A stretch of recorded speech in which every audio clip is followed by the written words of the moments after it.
हरे कृष्णा हरे कृष्णा कृष्णा कृष्णा हरे हरे हरे राम राम राम हरे हरे।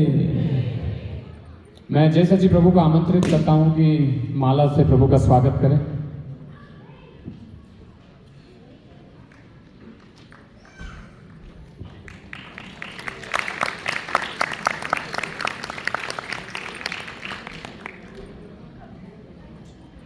हरे कृष्णा भक्तजन, जब कार्यकर्ता ने मुझे बोला कि आपको प्रभु का परिचय हिंदी में देना है, तो ऐसा लगा किसी नवजात शिशु को ऑस्ट्रेलिया में कोई संस्कृत क्लास में भेज दिया हो पहली बार।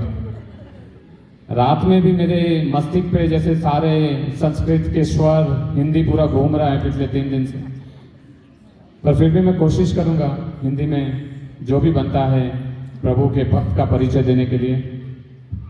तो मान्यवर भक्तजन, माताएं, पिताएं और सारे साधक जन, अत्यंत हर्ष और गौरव के साथ हम आज स्वागत करते हैं श्रीमान लाल गोविंद प्रभु का, जो परम पूज्य राधा गोविंद स्वामी महाराज के अत्यंत प्रिय शिष्य हैं। युवा अवस्था में ही प्रभु के हृदय में एक प्रश्न था, क्या जीवन केवल काम, सफलता और संघर्ष का नाम है? इस आंतरिक प्रश्न ने प्रभु को आध्यात्मिकता की तरफ खींचा। उन्होंने भगवत गीता, भक्ति ग्रंथ और संत वाणी का अध्ययन शुरू किया। धीरे धीरे कृष्ण नाम की ओर आकर्षित होते चले गए। कृष्ण भक्ति में प्रवेश करते हुए उन्होंने नाम जप, सेवा और साधु संग का जीवन अपना आधार बनाया। समय के साथ उनकी सरलता, उनकी विनम्रता और सेवा भाव ने उन्हें भक्त समाज में, दुनिया भर में काफी प्रिय बना दिया। उनकी वाणी में शास्त्रों का अमृत है, हृदय में कृष्ण का प्रेम है और जीवन में गुरु निष्ठा की गुंज स्पष्ट दिखाई देती है। लाल गोविंद प्रभु का व्यक्तित्व साधक के हृदय को स्पर्श करता है। इनके शब्दों में वह शक्ति है जो व्यक्ति को भीतर से बदल देती है। ये केवल शिक्षक नहीं बल्कि मार्गदर्शक हैं, मित्र हैं, प्रेरक हैं, आध्यात्मिक पाथ प्रदर्शक हैं। शास्त्रों की गहराइयों में जाके इतनी सरलता से, सहजता से और मधुरता से वो समझाते हैं कि कठिन से कठिन विषय भी सबके लिए काफी सरल बन जाता है। भगवत गीता और श्रीमद् भागवतम की शिक्षाओं को आधुनिक जीवन से जोड़कर समझाते हैं। युवकों, परिवारों को और साधकों को वैष्णव आचार और सात्विक जीवन की प्रेरणा देते हैं। मैं सभी भक्तजनों को, माताओं को, पिताओं को, सबको मैं निवेदन करता हूं कि आप सब मिलकर श्रीमान लाल गोविंद प्रभु का साधुवाद, चरण वंदन और सम्मान से स्वागत करें। सब मिलकर बोलेंगे, हरे कृष्णा कृष्णा कृष्णा हरे हरे, हरे राम राम राम हरे हरे। अब मैं इस पवित्र सभा का परम सौभाग्य मानता हूं और इसे आरंभ करने के लिए प्रभु से निवेदन करता हूं कि उनकी प्रेममय वाणी से, इनकी ध्वनि से, शास्त्र के ज्ञान से और गुरु परंपरा की प्रतिनिधि से श्रीमान लाल गोविंद प्रभु परम कृपया करके हमें, हमारे हृदय को, हमारे मन को पवित्र करें और इस मंच का आरंभ करें। हरे कृष्णा।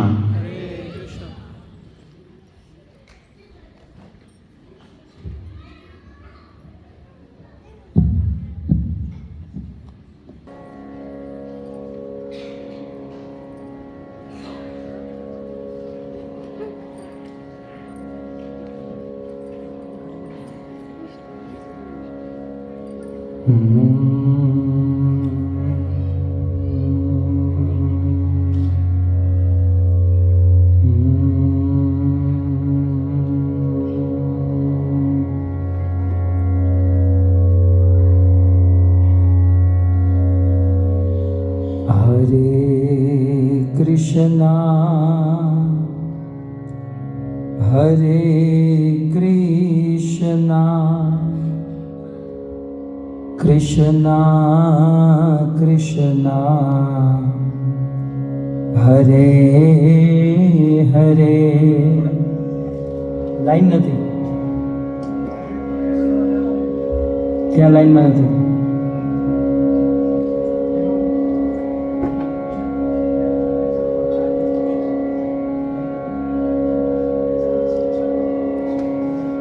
कृष्णा हरे कृष्णा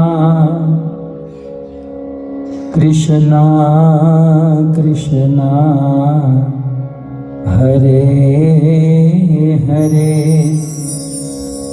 हरे राम हरे राम राम राम हरे हरे। बोलिए हरे कृष्णा हरे कृष्णा कृष्णा कृष्णा हरे हरे। हरे राम हरे राम राम राम हरे हरे।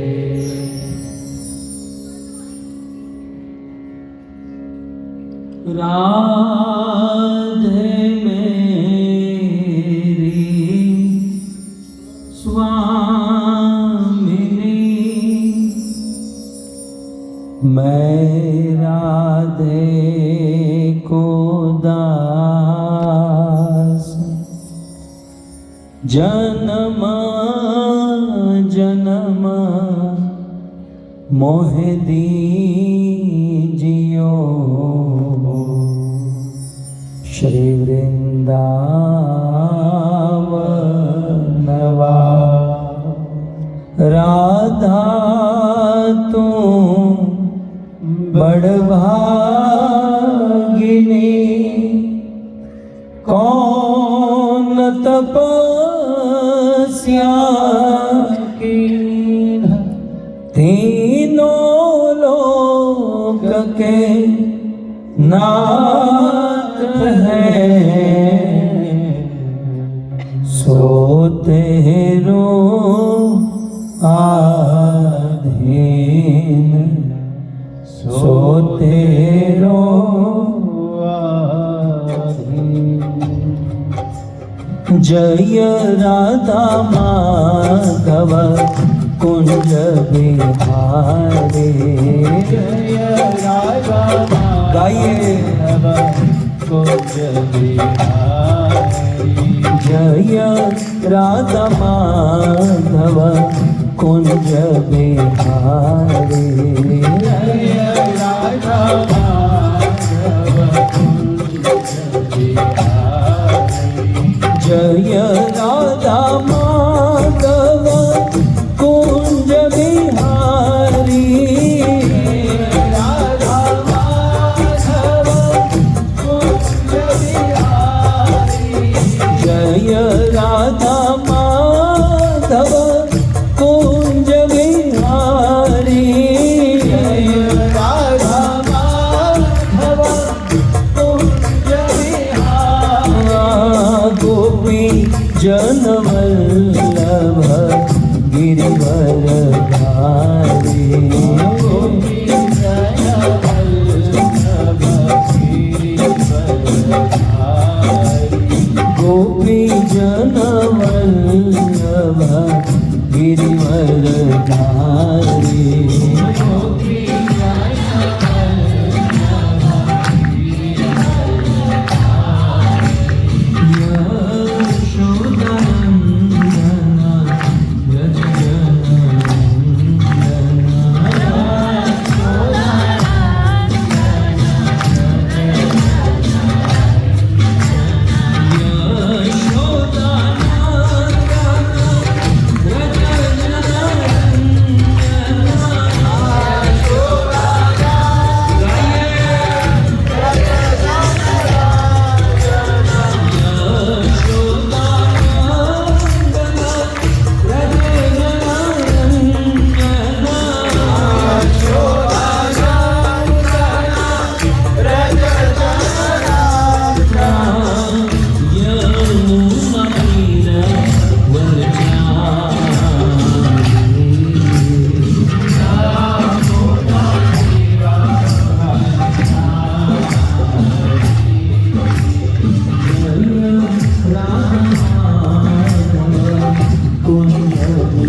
गोविंद भयो है, गोपाल भयो है, गोविंद भयो है, गोपाल भयो है।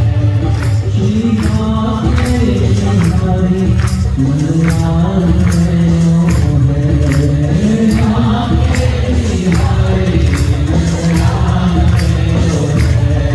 श्री राधे हरि नंदलाल भयो है, राधे हरि नंदलाल भयो है। गोविंद भयो है, गोपाल भयो है,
जय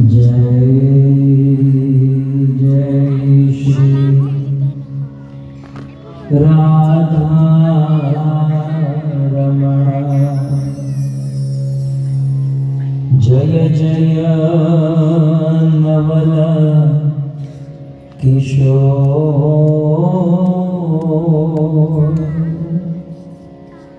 जय गोपी चित चोर प्रभु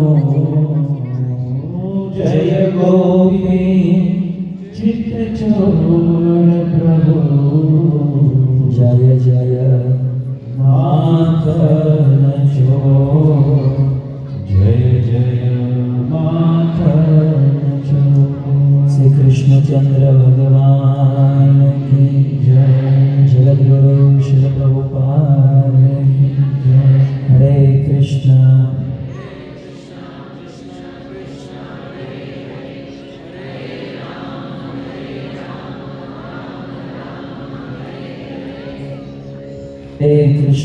हरे कृष्णा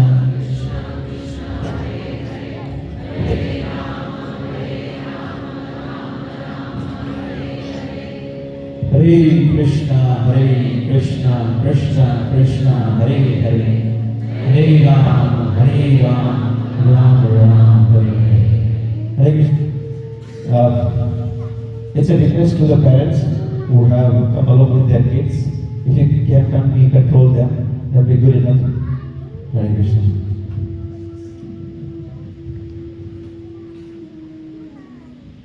माताओं से निवेदन है जो बच्चों के साथ में आए हैं, प्लीज अपने बच्चों को केयरफुली पास में बिठाकर कथा सुनाइए, अन्यथा किसी और लोग को डिस्टर्बेंस करेगा.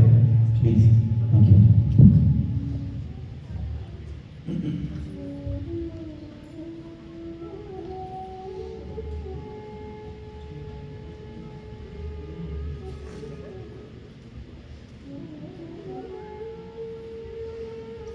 सब ठीक है?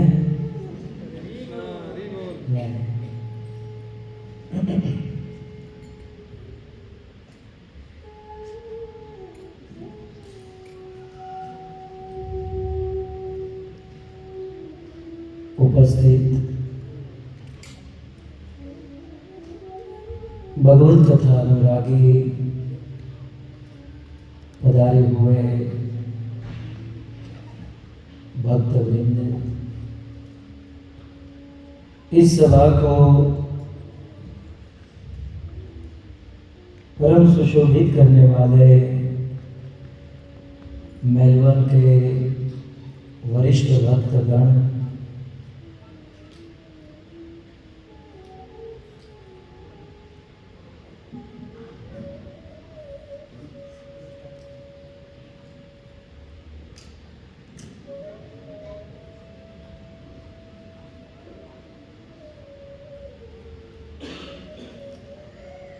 आधुनिक विज्ञान के माध्यम से इस कथा का श्रवण करने वाले देश विदेश के समस्त श्रोतागण, आपके साथ ये लोग भी बैठे हैं.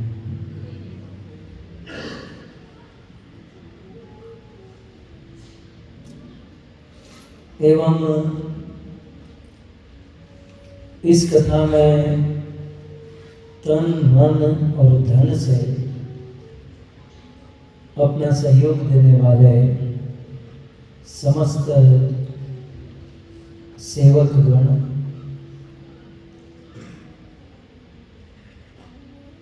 ऑस्ट्रेलिया मेलबोर्न की इस धरती पर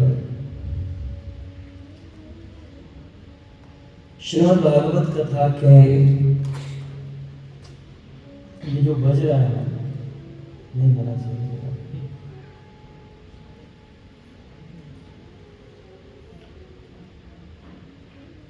प्रथम दिवस में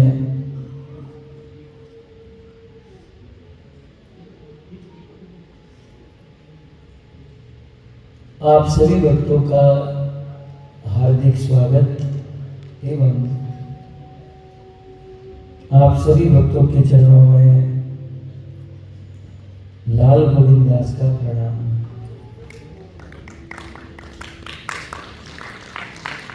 राधे श्याम।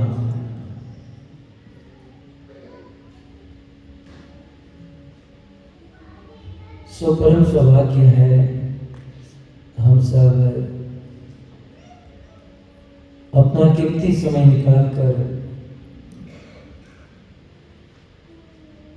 इस कलयुग में, जहां किसी के पास तो 2 मिनट नहीं होती है,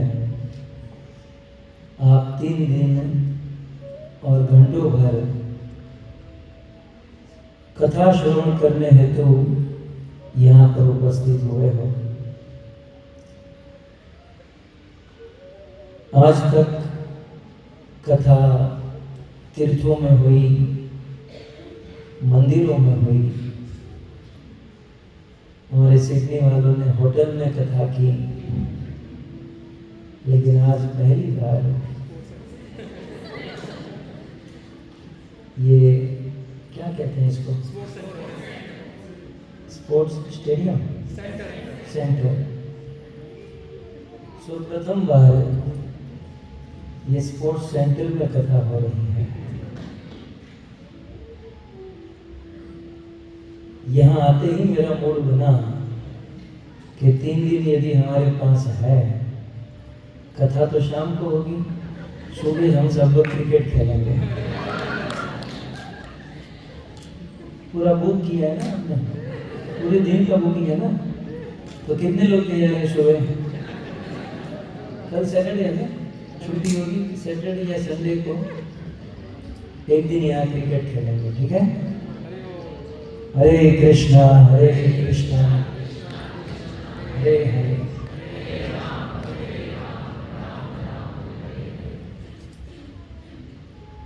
सो परम सौभाग्य है, श्रीमद् भागवत कथा हम श्रवण करने जा रहे हैं। जब से मेलबोर्न में आया हूँ लगभग 24 घंटे हुए हैं। जितने लोग मिल रहे हैं सब लोग रिक्वेस्ट किए जा रहे हैं, प्रभु आप ये सुनाइए, आप ये सुनाइए, आप ये सुनाइए। मैंने हिसाब जोड़ा कि अब तक जितनी रिक्वेस्ट आई है उतनी कथा करने के लिए 3 दिन नहीं, मुझे 3 महीने यहाँ पर रहना पड़ेगा।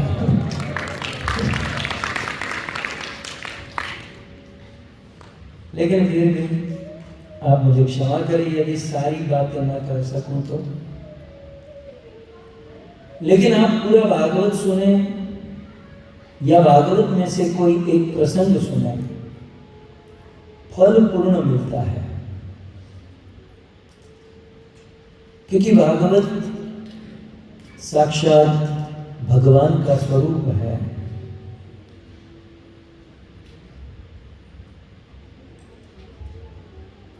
और जैसे भगवान के विषय में कहा गया, ओम पूर्णमदः पूर्णमिदः पूर्णात् पूर्णमुदच्यते पूर्णस्य पूर्णमादाय पूर्णमेव अवशिष्यते।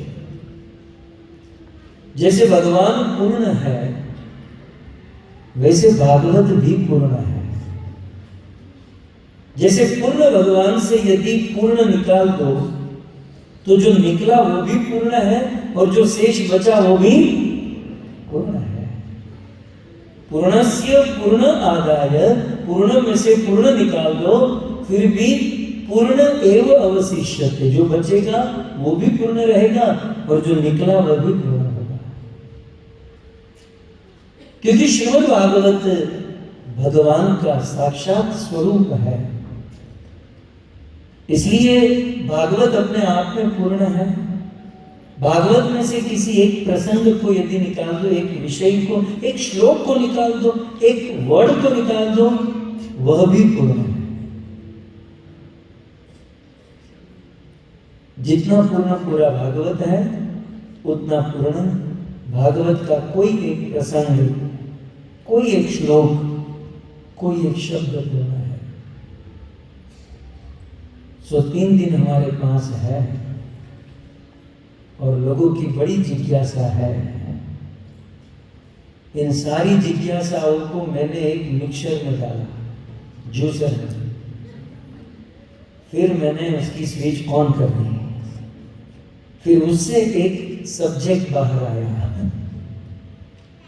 जिस सब्जेक्ट पर हम लोग 3 दिन यहाँ पर कथा सुनेंगे, भागवत से ही सुनेंगे, लेकिन केंद्रीय विषय जो है ना वो एक रहेगा। सो सारी जिज्ञासाओं का मंथन करने के बाद मेरे मन में ऐसी प्रतीति हो रही है, क्यों न हम इन 3 दिनों में एक सुंदर सब्जेक्ट पर चर्चा करें, और वो सब्जेक्ट है श्राप। मैं समझ रहा हूँ आपको अच्छा नहीं लगा। श्राप कोई चीज है, श्राप कोई सब्जेक्ट है, लेकिन आप बताइए इस कलयुग में दिन में 50 श्राप हम लोग को मिलते होंगे। श्राप, पहले के जमाने में कोई साधु कोई ब्राह्मण श्राप दे देता ना तो वो तुरंत हो जाता था। कलयुग में वो प्रोग्राम कैंसिल हो गया। कलयुग का आदमी यदि श्राप दे और वो तुरंत हो जाए तब तो ये बैलेंस रहेगा नहीं, ये धरती स्थिर नहीं रह पाएगी। लेकिन हो ना हो, श्राप माने किसी अन्य के द्वारा हमारे जीवन में, आपके जीवन में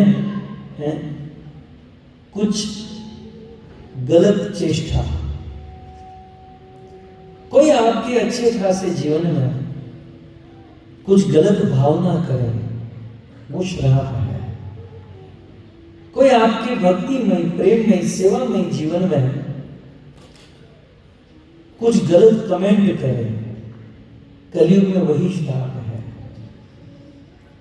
कोई आपके सामने भला बुरा, आप तो खानदानी लोग हैं, हम तो कभी बैड वर्ड नहीं बोलेंगे, बुरा नहीं बोलेंगे, लेकिन बोलने वाले यदि बोल देते हैं तो गाली बोलना, तो बुरा कहना, ईर्ष्या करना, ये भी कलयुग का श्राप है। आपके सामने कोई मीठी मीठी बातें करें और आपकी पीठ के पीछे कोई साजिश करे, ये भी तो श्राप है। पहले के युद्ध अस्त्र शस्त्र से होते थे, आज के युद्ध ईमेल से होता है। समय बदला है ना भाई। और अब तो और कन्वीनियंसी बढ़ गई, अब तो व्हाट्सएप से युद्ध होता है। ब्लू टिक हो गए फिर भी आंसर नहीं देती है। ये ब्लू टिक के चक्कर में कितने डिवोर्स हो गए हैं, कितने झगड़े हो गए ब्लू टिक के चक्कर में। ये सब श्राप है। सो सब्जेक्ट का नाम मैं पूरा नहीं बोला, अब आपको आनंद आएगा, पहले तो शराब समझ गए ना। तो 3 दिन पर जिस विषय पर हमें चर्चा करनी है, हमारे जीवन में जाने अनजाने में, चाहते हुए नहीं चाहते हुए ऐसे श्राप मिलते रहते हैं। लोग कमेंट करते रहते हैं। अब हमारे बच्चन जी कह गए ना, जो है नाम वाला वही बदनाम है। आप यदि कुछ न करो, आपको कुछ आता नहीं है, घर पे बैठे रहो, तो कोई आपके बारे में कमेंट नहीं करेगा, निंदा नहीं करेगा। लेकिन यदि आप कुछ करने लगे, यदि आप कुछ प्रोग्रेस कर गए, तो ये दुनिया हाथ धोकर आपके पीछे पड़ जाएगी। और यही वर्तमान के लोगों के लिए श्राप है। लेकिन आप जानते हैं, ये अब आप तो समझ गए, आपके चेहरे से मुझे समझ में आ रहा है कि आप लोग कनेक्ट कर ही लिए हैं। लेकिन जिसको करना है उसको हिंदी आती नहीं है।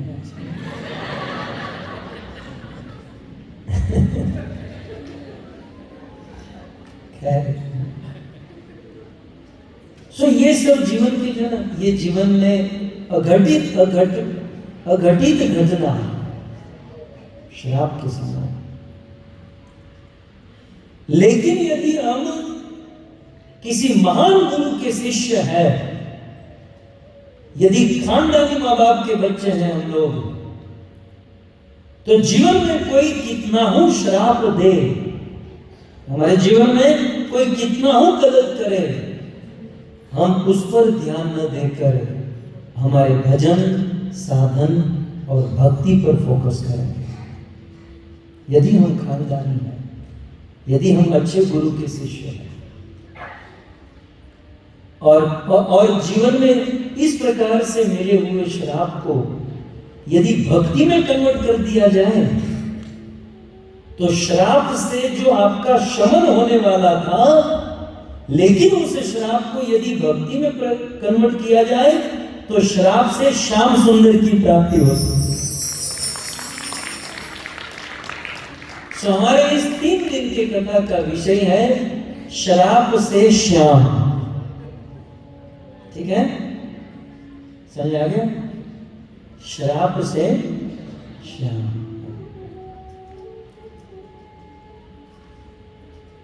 किस प्रकार से जीवन में कोई अघटित घटना घटे, जीवन में कुछ बुरा हो, मनुष्य जीवन है भाई, और इस मनुष्य जीवन में अच्छे बुरे मोड़ तो आने ही है, लेकिन बुरे से बुरा मोड़ भी हमारे जीवन में प्रोग्रेस करा देगा, सक्सेस बना देगा, अरे ईश्वर के गोद में बिठा देगा। और दूसरे शब्दों में कहूं, जीवन में ऐसी अघटित घटना, ऐसी दुर्घटना, जीवन के प्रॉब्लम ही हमें प्रोग्रेस की ओर लेकर जाता है। यदि आपके हमारे जीवन में केवल कंफर्ट ही है, हम प्रोग्रेस नहीं करेंगे। इतिहास खोलकर देख लीजिए, चाहे इस युग में, मध्यकालीन युग में या अर्वाचीन युग में, जिनके जीवन में प्रॉब्लम आई है ना, और प्रॉब्लम आकर उन्होंने शास्त्र को, साधु को, संत का आश्रय लिया, वही प्रोग्रेस करता है। फिर कोई भी किसी भी फील्ड का आदमी क्यों ना, चाहे भौतिक या आध्यात्मिक।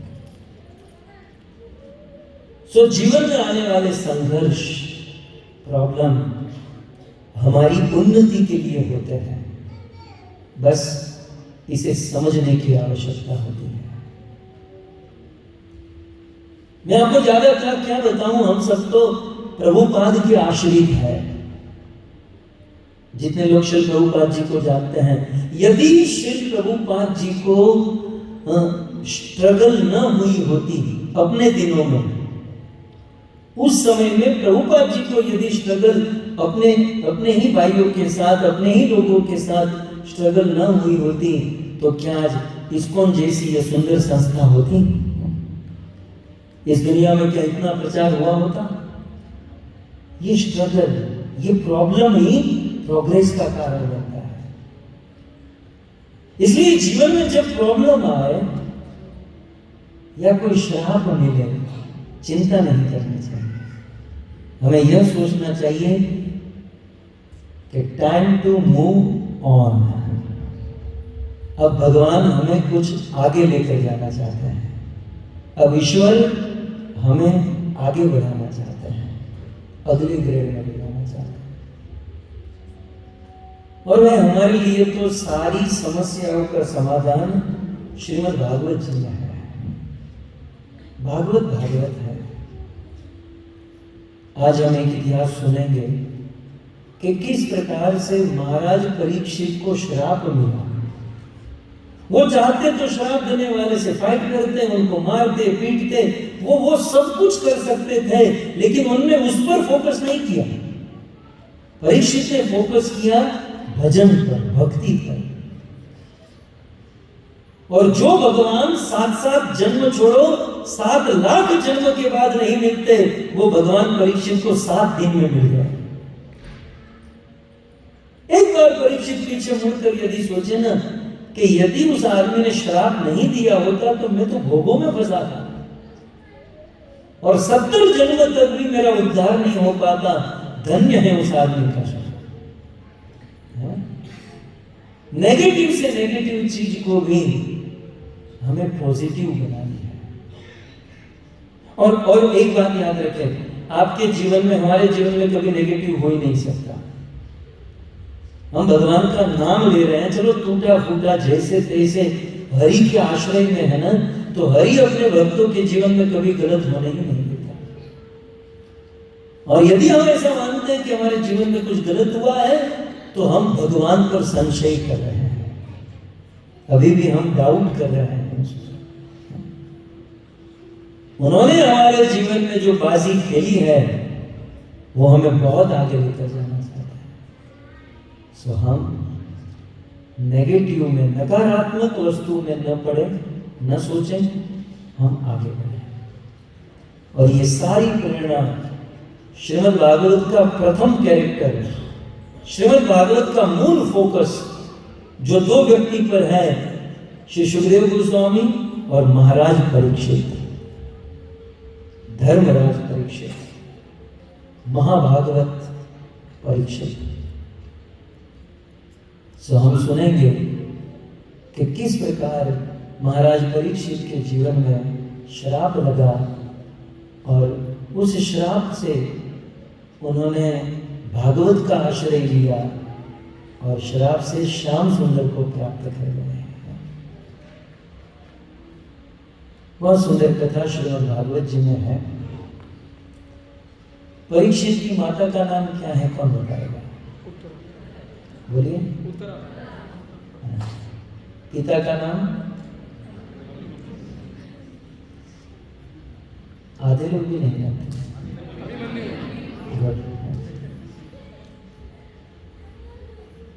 सो महाराज परीक्षित भागवत के प्रमुख श्रोताओं में से एक हैं। उनका जन्म देवी पुत्रा से हुआ। ऐसा वर्णन है कि ये अपने माता के गर्भ में थे। पिता अभिमन्यु की तो महाभारत के युद्ध में वे वीर गति को प्राप्त हो चुके थे और अपने माता के गर्भ में थे। और उस समय द्रोणाचार्य के पुत्र अश्वत्थामा ने 5 पांडवों पर 5 ब्रह्मास्त्र छोड़े और छठा ब्रह्मास्त्र ये अभिमन्यु की पत्नी उत्तरा के गर्भ पर छोड़ा। क्या सोचकर? बोले पूरे पांडवों का वंश ही खत्म हो गया। पांडवों ने मेरा अपमान किया है ना। हालांकि अपमान नहीं, अश्वत्थामा तो मृत्यु दंड के ही पात्र था, लेकिन द्रौपदी के कारण अश्वत्थामा बच गए थे। लेकिन फिर भी कथा आप सब जानते हैं ना, चलो सुनाएंगे। महाभारत का युद्ध 18 दिन तक चला। कितने दिन? 18 दिन। और 18वें दिन भीम की गदा से दुर्योधन की जंगा टूटी। भागवत जी में लिखा, यदा हृदय कौरव सृंजयानाम वीरेश्वतो वीरगतिम गतेषु वृकोदरा विद्यो गदा विमर्श भगनोरु दंडे धृतराष्ट्र पुत्र। भीम की प्रतिज्ञा थी कि मैं अपनी गदा से ये 100 कौरवों का वध करूंगा। और भीम प्रतिदिन 10 कौरवों को मारते थे रोज।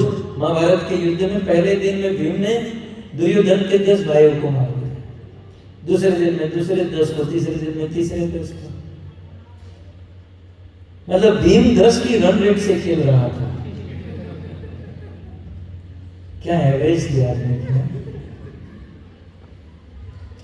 और ये प्रतिज्ञा थी। और फाइनली भीम और दुर्योधन में मल्ल युद्ध, गदा से युद्ध हुआ। और कृष्ण कृपा से भीम ने दुर्योधन की जंघा पर प्रहार किया और दुर्योधन ऑलमोस्ट मृत्यु की घड़ी आ गई। उस दिन अमावस्या थी, अंधेरी रात थी। पांडवों को युद्ध का परिश्रम था, अपनी अपनी शिविर में जाकर सो गए। और यहां पर भीम तड़प रहा था, कराह रहा था। और उस समय भीम को दुर्योधन को देखने के लिए कृपाचार्य, कृतवर्मा और अश्वत्थामा दुर्योधन के पास आते हैं। कृपाचार्य, कृतवर्मा तो ठीक है, वो तो समझ गए कि भाई जीवन भर पाप किया इसीलिए तो विगति हुई। लेकिन अश्वत्थामा जो था ना, अपने स्वामी, अपने भरतार, जीवन भर जिसका नमक खाया है, ऐसे दुर्योधन की स्थिति को देखकर अश्वत्थामा के हृदय में बड़ा कष्ट हुआ। भरतुम प्रियम द्रोणी रीतिम स्म पश्यन् कृष्णा सुतानाम सुपताम शिरांशी। भागवत जी में लिखा है, अपने स्वामी दुर्योधन को प्रसन्न करने के लिए अश्वत्थामा उसी समय वहां से दौड़ा और सीधे पांडवों की शिविर में गया। पांचों पांडव सोए हुए थे और अश्वत्थामा ने पांचों पांडवों के मस्तक काटे और दुर्योधन के पास आया। स्वामी आप चिंता न करें, क्या हुआ? बोले अभी अभी पांडवों का मस्तक काट कर आया। दुर्योधन तो अपनी अंतिम सांस गिन रहा था। बोले असंभव है एवं, अश्वत्थामा क्या बोल रहा है, तो हो नहीं सकता। बोले स्वामी अपने हाथों से पांडवों के मस्तक काटे हैं और यहां पर आया। तब दुर्योधन ने कहा, अश्वत्थामा यदि तू पांडवों का मस्तक काट कर आया है तो पहले मेरे एक प्रश्न का जवाब दे कि जब तू पांडवों के मस्तक काटने गया तब कृष्ण कहां थे? अरे महाराज आप ऐसा क्यों पूछ रहे हैं? बोले मैं जीवन भर और कुछ तो नहीं समझ पाया, लेकिन अश्वत्थामा इतना तो समझ चुका हूं, जहां कृष्ण खड़े हैं ना वहां उनके भक्तों का कोई बाल भी बांका नहीं कर सकता। जाको राखे साईं मार सके न कोई, बाल न बांका कर सके जो जग बलि बलि। इतना तो मैं जान चुका। कृष्ण, अश्वत्थामा ने कहा मैं जानता था, आप मेरी बात पर विश्वास नहीं करोगे और इसीलिए मैंने पांडवों के मस्तक काटकर गोनी में भरकर अपने साथ लेकर आया हूं।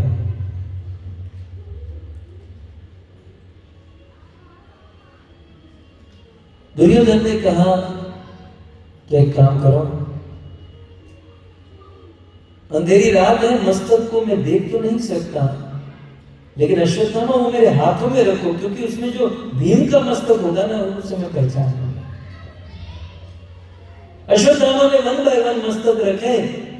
दुर्योधन ने जैसे ही पकड़े पच पच पच फूट गए और समझ गया कि ये पांडवों के मस्तक नहीं, ये पांडवों के नन्हे नन्हे बच्चों के मस्तक हैं।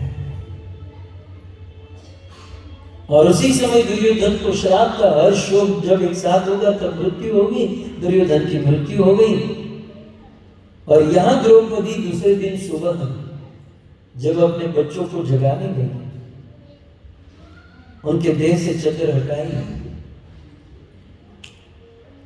तो द्रौपदी देखती है कि उनके पांचों बालों के मस्तक कटे हुए हैं।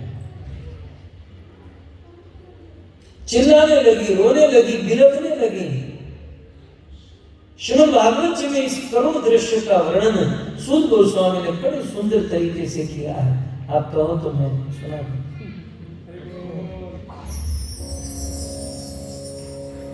माता शिशूनां निधनं सुतानां निशम्य घोरं परितप्यमाना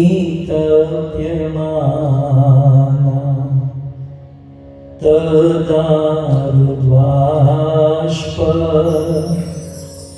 कला कुलाक्षी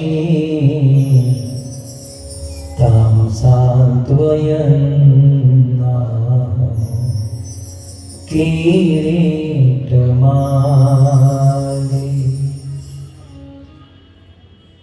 माता शिशूनाम निधनम सुतानाम।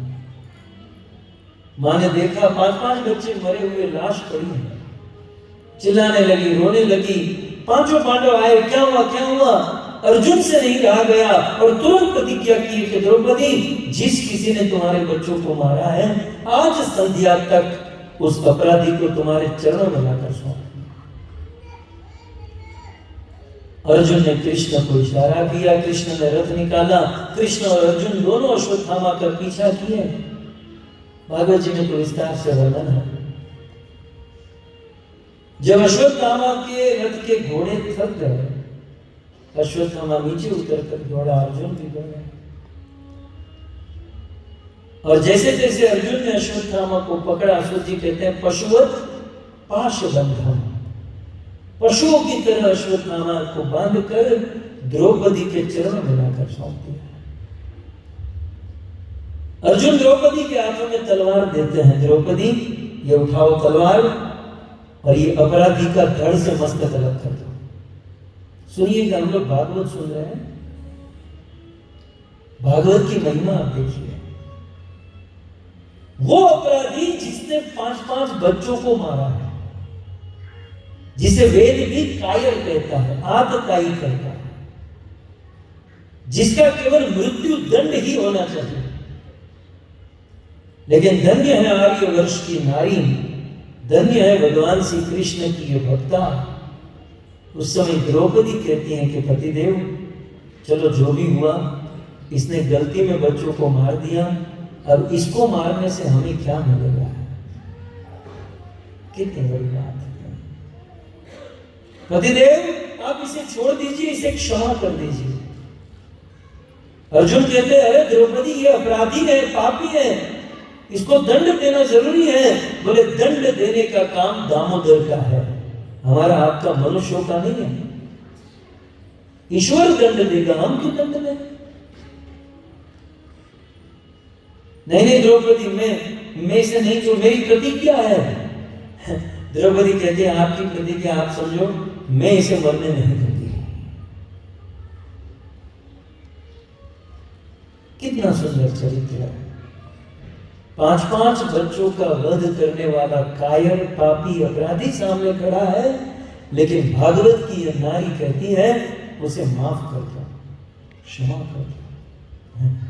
और हमारे जीवन में 5 बच्चों को मारना छोड़ो, कोई एक गाली भी देता है ना, हम मन में सोचते हैं every dog has one day, साले आज तेरा है कल मेरा है।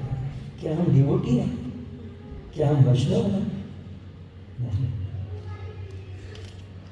भागवत हमें ये सिखाता है कि कितना हो बड़ा अपराधी हो, वो अपने बाप दादा का परिचय दे रहा है, हम अपने बाप दादा का परिचय देंगे।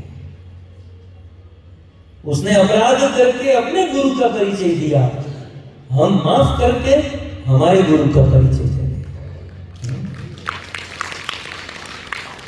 और ये बात जो है ना, ये बात पागलों को समझ में नहीं आती, समझदारों को समझ में आती है। बहुत सुंदर प्रसंग है ये। द्रौपदी ने कहा छोड़ दो, अर्जुन ने कहा, भीम कहते हैं अर्जुन तू ये पत्नियों की बात में आ जाता है, तुम सब साइड में जाओ, मैं इसे मार दूंगा। द्रौपदी ने कहा मैं नहीं मारने दूंगी इसे, नहीं मारने दिया और अश्वत्थामा को छोड़ दिया। क्षमा बड़न को चाहिए, छोटन को अपराध है।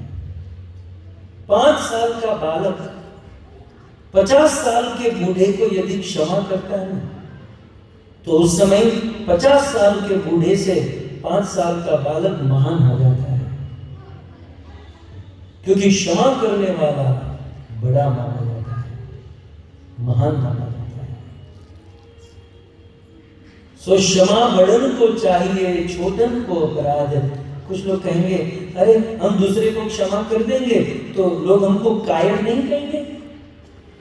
नहीं कहेंगे। बोले एग्जाम्पल, दृष्टांत, वो दृष्टांत है, कहा विष्णु को घट गयो जो भृगु ने मारी लात। भृगु ऋषि ने, भागवत जी का ही प्रसंग है, भृगु ऋषि ने तीनों देवताओं की परीक्षा ली और परीक्षा लेते हुए भगवान विष्णु की छाती में लात मार दी। भगवान विष्णु की छाती में लात मारना मतलब कितना बड़ा अपराध है, लेकिन भगवान ने भृगु ऋषि को क्षमा कर दिया।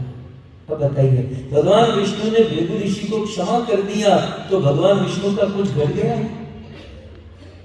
उल्टे उनकी गरिमा और बढ़ गई, उनका नाम और बढ़ गया। क्षमा। इस संसार में मनुष्य का सबसे बड़ा गुण यदि कोई है तो वह है माफ कर देना, क्षमा कर देना। हम सब गृहस्थ हैं, हम सब संसारी हैं। हमारे जीवन के मोड़ में कई बार किसी ना किसी से गलती हो जाती है, और गलती करना यह मनुष्य का स्वभाव है। कई बार कुछ लोग कहते हैं, मुझे भी ऐसे मिलते हैं, हमसे गलती हो ही नहीं सकती। तब हम क्या कहते हैं पता है? आप है ना चेकअप करा लीजिए, आप इंसान नहीं हैं, आप मनुष्य हो ही नहीं सकते, आप भगवान हैं। क्योंकि भगवान से गलती नहीं होती, बाकी तो सबसे देवताओं से गलती होती है, हम तो फिर भी मनुष्य हैं। तो जीवन की किसी मोड़ में यदि किसी से कोई गलती हो जाए तो दिल बड़ा रखकर उसे माफ करे, क्षमा करे। बहन बेटियों से गलती हो जाए, बहू से, सास ससुर से, भाई से, किसी भी मोड़ पर। द्रौपदी ने हमें सिखाया, और इसीलिए भगवान श्री कृष्ण द्रौपदी से बहुत प्रेम करता है। क्षमा करने वालों से और कोई प्रेम करे या न करे, मेरा श्याम सुंदर अवश्य उससे प्रेम करता है। द्रौपदी कृष्ण ऐसे आधा बोलती है ना, कृष्ण मना बोलने की जरूरत नहीं पड़ती, कृष्ण उनके सामने प्रकट हो जाता है। इतना प्रेम करते हैं द्रौपदी से। क्यों? क्योंकि द्रौपदी में ये गुण है क्षमा करने का। सब क्षमा। एक बार द्वारिका में भगवान श्री कृष्ण सुधर्म सभा से आए और रुक्मणी को कहा, जल्दी भूख लगी है, भोजन बनाओ। रुक्मणी ने कहा भोजन बनाए और परोसा, और कृष्ण ने एक निवाला जैसे ही लिया, खड़े हो गए और दौड़ने लगे। कृष्ण जैसे ही दौड़ने लगे और फिर दरवाजे के पास खड़े रहे और वापस आकर बैठकर फिर से खाने लगे। रुक्मणी इतना दृश्य देखकर आश्चर्य में रह गई, बोले प्रभु ये क्या हुआ? आपको इतनी भूख लगी थी तो भोजन छोड़कर दौड़ने क्यों लगे? बोले देवी, धरती पर ऑस्ट्रेलिया में मेलबर्न में कोई मेरे एक भक्त को परेशान कर रहा था, कोई मेरे एक भक्त को दुखी कर रहा था, और मेरे भक्त को कोई दुखी करे और मैं कैसे सहन करूं? इसलिए मैं भोजन छोड़कर उस मेलबर्न के डिवोटी को बचाने जा रहा था। तब रुक्मणी कहते हैं, हाँ तो बचाने जा रहे थे तो फिर गए क्यों नहीं, वापस क्यों आ गए? बोले मैं दरवाजे तक पहुंचा तब तक तो मेलबर्न के डिवोटी ने खुद ही हाथ उठा दिया। अब जब ये नेक काम उसे ही करना है तो मैं क्यों इंटरफियर करूं? अब ये दंड वाला काम जब भक्तों को ही करना है तो भगवान के बीच में आया। यदि हम चाहते हैं कि प्रभु हमारे साथ रहे तो ये सब भगवान पर छोड़ना चाहिए। सो ये थी द्रौपदी, ये प्रसंग आ गया इसलिए मैंने बताया। अश्वत्थामा को छोड़ दिया, यद्यपि दंड का पात्र था फिर भी छोड़ दिया। उसके बाल वाल यहाँ वहां से काट कर थोड़ा सा लज्जित करके छोड़ दिया, लेकिन फिर भी अश्वत्थामा के मन में बदले की आग जल रही थी और उसने पांडवों के ऊपर और अभिमन्यु और उत्तरा के गर्भ पर ब्रह्मास्त्र छोड़ा। उस समय भगवान श्री कृष्ण अपना हस्तिनापुर में रहे लगभग 6 महीने बीत गए, और कृष्ण का भी तो अपना बहुत बड़ा परिवार है, 16,108 पत्नी, और उस एक एक पत्नी से 10-10 पुत्र, एक एक कन्या, और ये सब लोग की याद भगवान को आ रही थी। और भगवान बार बार कह रहे थे पांडवों से, कुंती से कि मुझे जाना है, तो नहीं जाने दे रहे थे। लेकिन एक दिन कृष्ण ने सबसे आज्ञा मांगी, आज्ञा मिली, और कृष्ण रथ पर सवार हो चुके थे उद्धव और सात्यकी बस इशारे की देरी थी, रथ चलने वाला था। उसी समय उत्तरा को पता चला कि अश्वत्थामा का ब्रह्मास्त्र मेरे गर्भ में मारा है, और वो उत्तरा दौड़ते हुए भगवान कृष्ण की शरणों में आती है। पाहि पाहि महायोगी देव देव जगतपते नान्यम त्वद वयम पश्ये यत्र मृत्यु परस्परम। हे जगतपति, हे ईश्वर, हे कृष्ण, मेरी रक्षा करो, पाहि माम, मेरी रक्षा करो। कृष्ण ने कहा, क्या हुआ, क्यों रक्षा चाहती हो? बोले, ये अश्वत्थामा का ब्रह्मास्त्र मेरी ओर आ रहा है, इस ब्रह्मास्त्र से आप मेरी रक्षा करो। कृष्ण ने कहा, क्या मैं तो बांसुरी बजाने वाला ग्वाला हूं, रासलीला करनी हो, बांसुरी बजानी हो, गाय भेड़ चराने हो तो मुझे कहो, ये युद्ध करने का काम मेरा नहीं है। युद्ध तो पांडव करते हैं, आप पांडवों को कहो। तब उत्तरा बहुत सुंदर कहती है कि हे प्रभु, यत्र मृत्यु परस्परम, ये पांडव एक दूसरे को मार सकते हैं, लेकिन मरे हुए को जीवित एकमात्र आप ही कर सकते हैं, आप ही कर सकते हैं।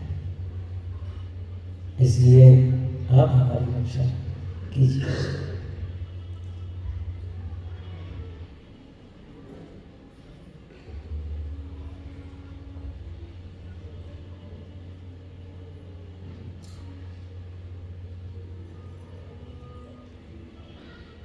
कृष्ण ने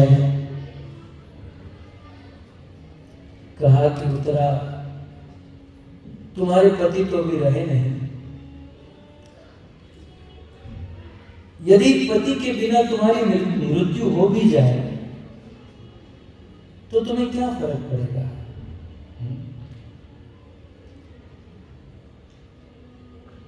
उत्तरा कहती है, मैं भले मर जाऊं, लेकिन प्रभु अभिद्रवती मामेश्वर मामे गर्भोनि पात्यता। ये बच्चे जो आ रहे हैं, जा रहे हैं, ऊपर नीचे दौड़ रहे हैं, यहाँ से कभी यहाँ से कभी यहाँ से, वो वाला देखोगे यहाँ, इसका कुछ करना पड़ेगा, क्योंकि मेरी नजरों में ये सब खेलते कूदते कॉन्सेंट्रेट नहीं हो पा रहा। हरे Krishna. So as I told in the beginning as well, please keep your children with you, besides you. If they want to play, there is a huge ground outside. Let them play, let them be in their own world. दूसरी side भी बहुत अच्छा व्यवस्था है, वहाँ पर आप खेल सकते हैं। तो प्लीज़ मेक श्योर करें कि वो यहाँ पर डिस्टर्बेंस ना हो, क्योंकि इतना अच्छा माहौल बनाया हुआ है, हर एक का मन कथा में लगा है, और किसी को इस प्रकार से डिस्टर्ब करना कथा करते हुए अच्छा नहीं है। प्लीज़।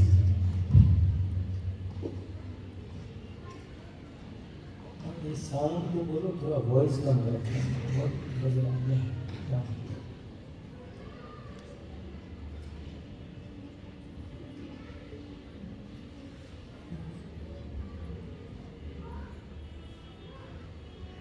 तो कृष्ण, मैं भले मर जाऊं, लेकिन आप मेरे गर्भ की रक्षा कीजिए। उत्तरा की प्रार्थना से कृष्ण प्रसन्न हुए और सूक्ष्म रूप धारण करके उत्तरा के गर्भ में चले गए, और चतुर्भुज रूप धारण करके बाहर से अंदर बाहर दोनों ओर से भगवान श्री कृष्ण ने उत्तरा के गर्भ की रक्षा कर दी। संसार का पहला, दुनिया का पहला ऐसा बालक था जिन्होंने मां के गर्भ में मंगला आरती कर दी। माता के गर्भ में ही भगवान श्री कृष्ण का दर्शन कर लिया, और उसमें उनका कोई एफर्ट नहीं था, सारा एफर्ट उनकी माता का था। आप समझ रहे हैं? कई बार माता कहते हैं हमारे बच्चे भक्ति नहीं करते, हमारे बच्चे मंदिर नहीं आते। कोई बात नहीं, आप कीजिए। परीक्षित जब गर्भ में थे, उन्होंने क्या किया? कुछ नहीं किया, फिर भी उनको भगवान के दर्शन मिल गए। किसके कारण? उनकी माता के कारण। हम और आप अपने बच्चों के लिए शुभ भावना रखते हैं और हृदय से, तीव्रता से प्रभु से प्रार्थना करते हैं, तो हमारी प्रार्थना से भगवान हमारे बच्चों का, हमारे परिवारजनों का भी कल्याण करते हैं। और इसका प्रमाण है परीक्षित। सो गर्भ में ही भगवान का दर्शन किया और फिर कुछ समय बीता और उत्तरा के गर्भ से इस बालक का जन्म हुआ। जैसे ही बालक का जन्म हुआ बहुत बड़ा उत्सव मचाया गया। युधिष्ठिर महाराज ने कुल गुरु कृपाचार्य को बुलाया और निवेदन किया, महाराज बच्चे का नामकरण कीजिए, इसका भविष्य देखिए और भविष्य देखकर बताइए ये बालक कैसा होगा और इसका नामकरण कर दीजिए। कुल गुरु कृपाचार्य उस बच्चे को अपने गोद में लेते हैं और गोद में लेकर कहते हैं कि धन्य हो धर्मराज, धन्य हो, ये बालक बहुत विख्यात होगा। वो कहते हैं येष दाता शरण्यश्च यथा हो श्री, आपका ये बालक शरणागत वत्सल होगा, शरण में आए हुए की रक्षा करेगा। कैसे? शिवी महाराज की तरह। महाराज शिवी की कथा हम लोग जानते हैं। महाराज शिवी के राज्य में एक कबूतर उड़ते उड़ते आया और उस कबूतर ने महाराज शिवी को कहा कि महाराज मुझे खाने के लिए मेरे पीछे कोई बाज पक्षी आया है। जब बोल ही रहे थे तब तक तो बाज आ गया और शिवी महाराज ने कबूतर को पीछे ले लिया। बोले इसे मत खाना। बोले महाराज कबूतर को छोड़ दीजिए। बोले ये मेरे राज्य का कबूतर है, मैं इसे मरने नहीं दूंगा। वो बाज कहता तो मैं भी तो आपके राज्य का हूं, यदि आप मुझे भोजन नहीं खाने दोगे तो मैं मर जाऊंगा और इस कबूतर को नहीं खाऊंगा तो आपके राज्य का दूसरा कबूतर खाऊंगा। जीव जीवस्य जीवनम।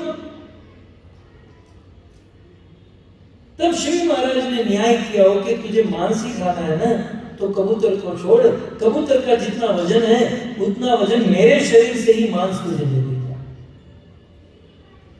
कबूतर को एक तराजू पर रखा और दूसरे तराजू पर महाराज शिवी अपनी जंघा से मांस काटे और वहां रख दिए, लेकिन कबूतर की बराबरी नहीं हुई। फिर दूसरी जंघा से मांस काट कर रखे, फिर भी बराबर नहीं हुई। अपने दोनों पांव काट के रख दिए, फिर भी कबूतर से बराबरी नहीं हुई। दोनों हाथ काट कर रखे और अंत में जब मस्तक काटने गए तब ब्रह्मा विष्णु महेश प्रकट हो गए। बस महाराज बस, हम तो आपके सत्य की परीक्षा ले रहे हैं कि आप लीडर हो, आप शासक हो, राजा हो और राजा होकर कबूतर के लिए आप अपना शरीर देने के लिए तैयार हो गए।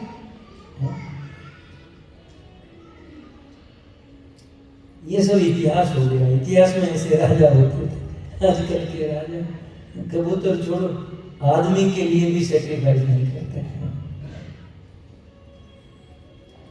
सो यश दाता शरण्यस्य यथा हो शिवी और यशो विनीति नाम स्वानाम दुष्यंत इव इज्जता।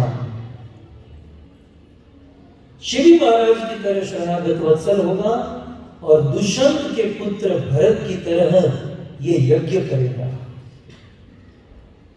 पूरे संसार में यज्ञ करके अपनी ख्याति फैलाएगा और विनीता के पुत्र गरुड़ की तरह अपना यश तीनों लोक में फैलाएगा। धन्य है आपके इस बालक की रक्षा भगवान विष्णु ने उनके गर्भ में जाकर की है, इसलिए इसका नाम रखता हूं विष्णुरात। क्या नाम रखा? विष्णुरात। और जब से आपके इस बालक का जन्म हुआ है आपका बालक किसी को खोज रहा है। किसको खोज रहा है? बोले माता के गर्भ में जिसको देखा था ना, किसको देखा था? कृष्ण को। माता के गर्भ में जिसको देखा था, जन्म लेने के बाद वो जो गर्भ में देखा ये वो तो नहीं है। कोई भी उनके सामने आता था, ये वो तो नहीं है, ये वो तो नहीं है। परतः ईक्षण, दूसरों का परीक्षण करने के कारण आपके बच्चे का दूसरा नाम रखता हूं परीक्षित। श्री परीक्षित महाराज की। सो दूसरा नाम रखा गया परीक्षित। अब आपको प्रश्न होगा कि इसका पासपोर्ट में नाम कौन सा था?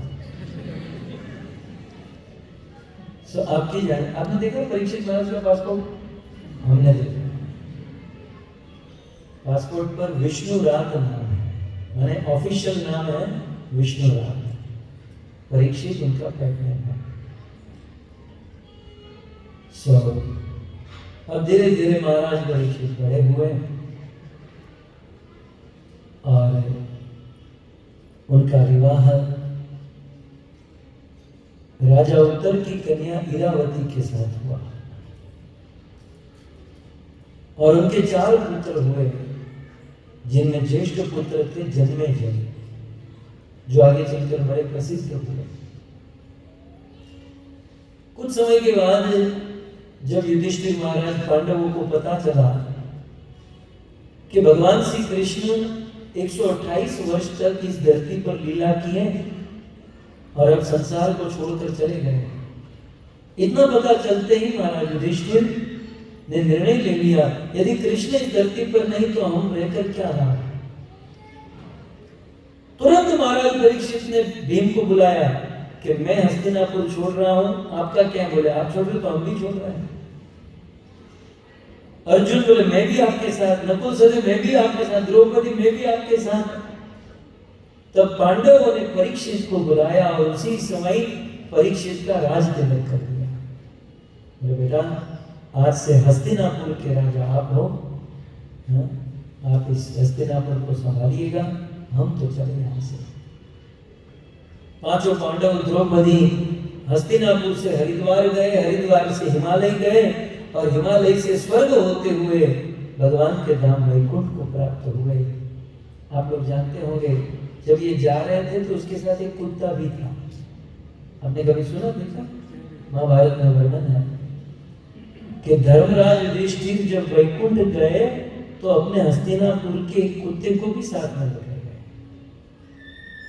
इस प्रसंग में अक्सर मैं कहता हूं कि जिस संप्रदाय में, जिस संस्था में, जिस समाज में, जिस परिवार में धर्म का शासन होगा ना, यहां युधिष्ठिर का शासन धर्म का शासन था। जहां पर धर्म का शासन होगा वहां का कुत्ता भी वैकुंठ में जाएगा। कुत्ता भी वैकुंठ जा सकता है यदि शासन धर्म का हो, और शासक यदि अधर्मी हो तो किसी का कल्याण नहीं हो सकता। धन्य है हस्तिनापुर, मनुष्य तो मनुष्य, यहाँ के कुत्ते भी वैकुंठ जाते हैं। आप जानते हैं राम राज्य में, राम जी के समय में धरती पर जितने भी लोग थे, राम जी सबको साकेत में लेकर चले गए। राम राज्य में मनुष्य को तो न्याय मिलता था, एक मच्छर को भी न्याय मिलता था। मच्छर सभा में आकर कहता था आज 3 लोग मेरे पीछे ताली बजा रहे थे।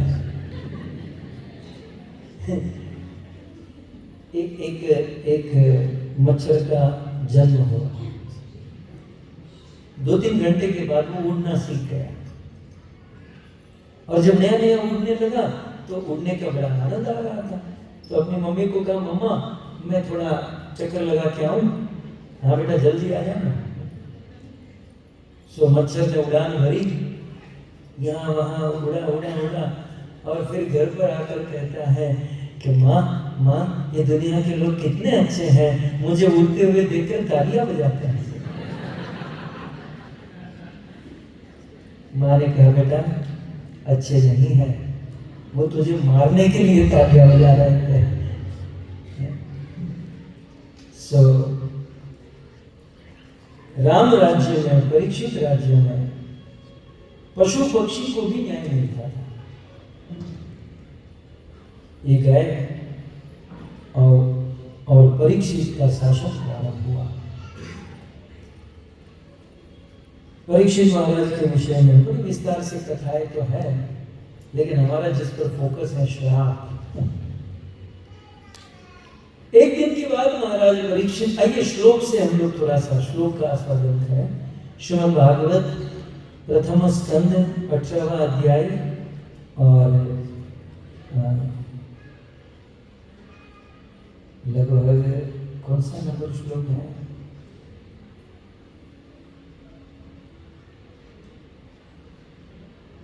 24 नंबर श्लोक में भागवत जी में बहुत सुंदर वर्णन है। एकदा धनुर्धम्य विचरन् मृगयाम वने मृगानुगत शांत श्रुधितस्तृषितो भृशं श्रुधितस्तृषितो भृशम्। एकदा, once upon a time, एकदा माने एक समय की बात, जब परीक्षित राजा थे, पूरे संसार में दिग्विजय प्राप्त कर चुके थे, परीक्षित के शासन में पूरी दुनिया थी, और उस समय धनुर्धम्य माने धनुष चलाने की प्रैक्टिस करने के लिए, देखो इतने बड़े राजा, पूरी दुनिया अपने कंट्रोल में है, लेकिन फिर भी प्रैक्टिस नहीं छोड़ रहे हैं। क्या लिखा है? एकदा धनुर्धम्य, धनुष चलाने की प्रैक्टिस करने के लिए महाराज परीक्षित विचरण मृगयाम वने, वन में मृगया करने के लिए। यदि आपका कोई लक्ष्य है, आपका कोई गोल है, और आप उस लक्ष्य की प्रति कितने हो आगे निकल गए हो, आपको अभ्यास नहीं छोड़ना है, प्रैक्टिस नहीं छोड़नी है। चैतन्य महाप्रभु रूप गोस्वामी को कहते हैं कि रूप ब्रह्मांड में भ्रमण करते हुए गुरु कृष्ण की कृपा से भक्ति का बीज तो मिल गया, और फिर माली हैया करे से ही बीज आरोपण, श्रवण कीर्तन जल कर ये सिंचन। हम माली बनकर, भक्त बनकर भक्ति रूपी बीज का श्रवण और कीर्तन से सिंचन करेंगे, डेली श्रवण कीर्तन करेंगे, और रोज श्रवण और कीर्तन करेंगे तो भक्ति लता धीरे धीरे धीरे धीरे बढ़ती जाएगी। तबे जाई तदुपरि गौलोक वृंदावन। ये भक्ति लता पृथ्वी लोक, स्वर्ग लोक, जन लोक, मरलोक, तप लोक, ब्रह्म लोक को भेद कर, विद्या को भेद कर वैकुंठ में, गौलोक में कृष्ण के चरणों में पहुंच जाएंगे, और फिर उस भक्ति लता पर प्रेम रूपी फल उगने लगेंगे, और यहाँ भक्त उस प्रेम फल का आस्वादन करने लगेगा। लेकिन महाप्रभु ने रूप गोस्वामी को बहुत सुंदर कहा कि उस स्थिति में भी यहाँ जो साधक है नित्य श्रवण और कीर्तन शुरू रखेगा, अभ्यास नहीं छोड़ेगा, चाहे भक्ति हो या कोई भी कार्य हो। अपने लक्ष्य की ओर कितने हो आगे बढ़ जाओ, अभ्यास को नहीं छोड़ना है। परीक्षित के विषय में कहता है एकदा धनुर्धम्य विचरण मृगयाम वने। धनुष की प्रैक्टिस करने के लिए वन में विचरण करने गए, और वन में विचरण करते हुए क्या कर रहे थे? दूसरी लाइन में मृगयाम, मृगया, मृगया माने मृग को मारना। तो यहाँ पर संसार के अनेक लोग प्रश्न उठाते हैं, परीक्षित महाराज तो वैष्णव थे, महाभागवत थे, वो मृग को, हिरण को क्यों मारते थे? या भगवान राम भी मृग को क्यों मारते, हिरण को क्यों मारते थे? या पहले के राजा मृग हिरण क्यों मारते थे? वेदों में वर्णन है, मृग जो होता है शुरुआत में बहुत स्वस्थ होता है, जब मृग की उम्र हो जाती है तब उसकी नाभि में कस्तूरी हो जाती है। हम मनुष्यों के लिए वो कस्तूरी बहुत सुगंध देती है, सुंदर स्मेल होती है उसकी, लेकिन हिरण के लिए वो सिरदर्द हो जाती है। उस नाभि में रही हुई कस्तूरी के कारण हिरण बहुत परेशान, मृग बड़ा परेशान हो जाता है, यहाँ वहां रात दिन दौड़ता है, वो परेशान हो जाता है। और उस समय वेदों ने कहा कि उस परेशान, उस दुखी मृग को सुखी करने के लिए कोई राजा यदि उसको अपने बाणों से मारता है तो उसे पुण्य मिलता है। उससे दो काम होता है, राजा आगे चलकर अपनी हजारों प्रजा की रक्षा के लिए उसे प्रैक्टिस करनी होती है, तो एक राजा की ओर से प्रैक्टिस भी हो जाती है, और यहाँ जो हिरण, ये मृग परेशान है, वो परेशानी से मुक्ति भी मिलेगी। सो पुण्य भी हो जाता है और प्रजा की रक्षा भी हो जाती है। इसलिए क्षत्रिय राजाओं को ये छूट है, केवल क्षत्रिय राजाओं को छूट है। इसलिए महाराज परीक्षित धर्म के अनुसार मृगिया के लिए वन में गए, लेकिन मृगान अनुगत शांत, एक मृग मिला और